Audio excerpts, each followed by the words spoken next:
இடதுசாரி கட்சிகளின் சார்பில் ஒன்றிய அரசாங்கத்தினுடைய நிதிநிலை அறிக்கையை கண்டித்து தமிழ்நாடு முழுவதும் இன்றைக்கு மாபெரும் மறியல் போராட்டம் நடைபெறுகிறது.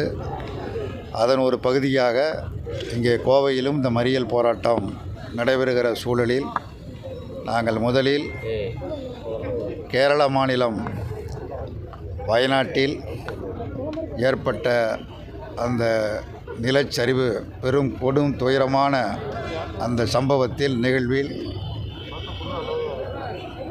நூற்றுக்கணக்கான மக்கள், அப்பாவி மக்கள் உயிரிழந்திருக்கிறார்கள். அவர்களுக்கு எங்களின் இயக்கங்களின் சார்பில் ஆழ்ந்த அனுதாபத்தை, இரங்கலை தெரிவித்துக் கொள்கிறோம்.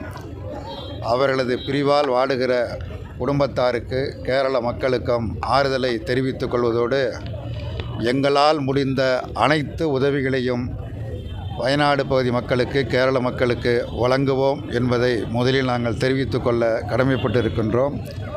கடந்த 23ஆம் தேதி ஒன்றிய அரசு சமர்ப்பித்திருக்கிற நிதிநிலை அறிக்கை என்பது ஒட்டுமொத்த தேசத்திற்கான அறிக்கை அல்ல. ஆண்டு பட்ஜெட் என்று குறிப்பிடுகிற பொழுது அனைத்து மாநிலங்களுடைய தேவைகளையும் அறிந்து அதற்கு ஏற்ற வகையில் பட்ஜெட் சமர்ப்பிக்கப்பட வேண்டும். ஆனால் அதற்கு மாறாக மோடி அரசாங்கம் தனது ஆட்சியை தக்க வைத்து கொள்ள வேண்டும் என்பதற்காக, நாற்காலியை காப்பாற்றி கொள்ள வேண்டும் என்பதற்காக இதுவரையில் இல்லாத வகையில் தமிழ்நாடு உட்பட, கேரளா உட்பட பல மாநிலங்கள் புறக்கணிக்கப்பட்ட நிலையில் 2 மாநிலங்களுக்கு மட்டும் தங்களை ஆதரிக்கக்கூடிய பீகார் மற்றும் ஆந்திரா மாநிலங்களுக்கு மட்டும் அதிக நிதியை ஒதுக்கியிருக்கிறார்கள். ஆந்திராவிற்கோ பீகாருக்கோ நிதி ஒதுக்கக்கூடாது என்பது அல்ல எங்களது பிரச்சனை. மாறாக அவர்கள் இருவரும் ஆதரிக்கிற காரணத்தினால்தான் மைனாரிட்டி மோடி அரசாங்கம் தப்பிக்க முடியும் என்கிற சூழலில் அந்த 2 மாநிலங்களுக்கும் ஏராளமான நிதி ஒதுக்கப்பட்டிருக்கிறது. அதே நேரத்தில் ஜிஎஸ்டி வரியின் மூலமாக ஏராளமான வரியை செலுத்தி கொண்டிருக்கிற தமிழ்நாடு முற்றிலுமாக புறக்கணிக்கப்பட்டிருக்கிறது. இதுவரையில் எந்த பட்ஜெட்டிலும் இப்படி ஒரு மாநிலம் புறக்கணிக்கப்பட்ட வரலாறு என்பது கிடையாது. அதற்கு மாறாக இந்த பட்ஜெட்டில் தமிழ்நாடு முற்றிலும் புறக்கணிக்கப்பட்டிருக்கிறது. அதே மாதிரி கேரளம் புறக்கணிக்கப்பட்டிருக்கிறது.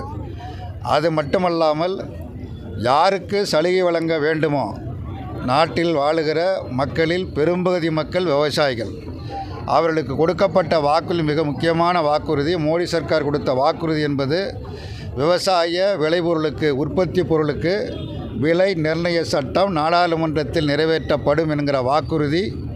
அது குறித்து இந்த பட்ஜெட்டில் எதுவும் குறிப்பிடப்படவில்லை. அதற்கு மாறாக அதானி, அம்பானி போன்ற குடும்பங்கள் மேலும் மேலும் வளர்வதற்குரிய வகையில் இந்த பட்ஜெட் அமைந்திருக்கிறது.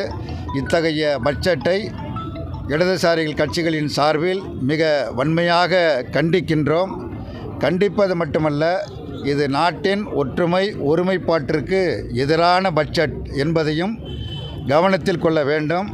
தமிழ்நாட்டில் பல்வேறு அரசியல் கட்சிகள் கண்டித்திருக்கின்றன. எங்களது இயக்கங்களும் தொடர்ந்து கண்டித்திருக்கிறது.